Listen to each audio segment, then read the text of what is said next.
Salut! Dans le cadre du confinement, j'ai eu envie d'amener un peu la littérature jeunesse dans vos oreilles. Alors j'ai proposé aux auteurs pour ados de nous lire un extrait de leur dernier roman. Certains l'ont fait en audio, vous pouvez les retrouver dans la zone d'écoute de Sophie Lissa, et d'autres l'ont fait en vidéo. Voici pour vos oreilles le projet Confinement. Bonjour, je m'appelle Samuel Larochelle et je vais vous lire un extrait de Lily, l'apprentie adulte, qui est la suite du premier tome, L'apprentie parfaite, et du deuxième, qui est L'apprentie amoureuse. Alors, voici les premières lignes. Il faut se rappeler que c'est une jeune fille qui parle. Seuls 10 jours s'étaient écoulés depuis la fin de l'année scolaire, mais le monde avait déjà changé. Plus jamais je n'irai à la même école qu'Alexis, qui déménageait dans un mois à Montréal. Plus jamais je n'aurai à défendre Émile contre les attaques homophobes d'Éric Landry, qui avait réussi à obtenir son diplôme d'études secondaires, même s'il utilisait rarement son cerveau. Plus jamais je n'aurai à rattraper le retard accumulé après une longue suspension. Je m'étais promis de me tenir loin des conflits à la polyvalente, comme les prises de bec avec un prof, les batailles, les insultes au directeur. À moins que la situation l'exige, je ne deviendrai quand même pas une carpette qui se laisse marcher dessus et qui reste les bras croisés quand ses amis se font maltraiter.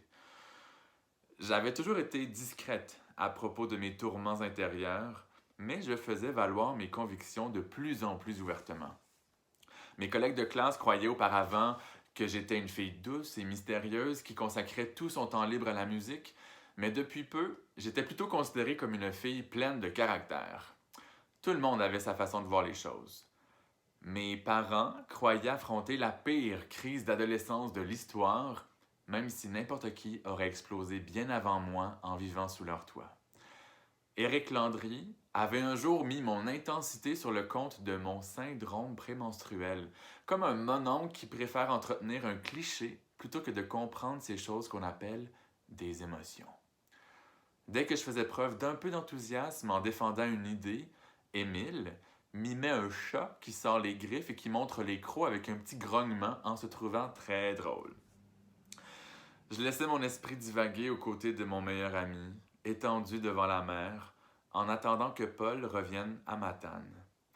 Débordé par un contrat de photo sous-marine au large de Rimouski depuis la mi-juin, le papa d'Émile nous avait promis un vendredi soir en famille.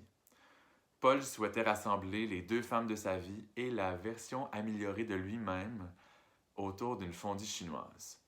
Un repas idéal pour prendre du temps ensemble et pour nous donner envie de nous échouer sur le canapé en visionnant un ou deux films. « On regarde quoi ce soir? » demandai-je à Émile, étendu dans l'herbe à mes côtés.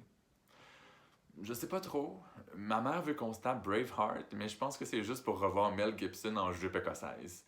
Ce matin, je lui ai proposé Mission Impossible 3 ou un truc du genre. » J'ai répondu, espiègle. « Je devrais leur proposer de louer Brokeback Mountain. Tu pourras en profiter pour faire ton coming out à tes parents pendant que je bave en regardant Heath Ledger. » No way! Je vais pas gâcher 2 heures à fantasmer sur Jake Gyllenhaal avec un moment malaisant comme ça. Mais là, c'est sûr que tes parents vont bien réagir, Mille.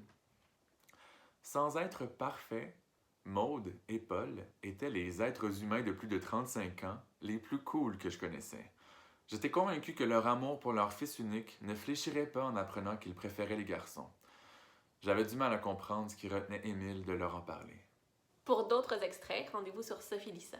Et pour lire les livres dont il est question, là vous pouvez le trouver dans une bibliothèque ou dans une librairie sous format numérique. Bonne lecture!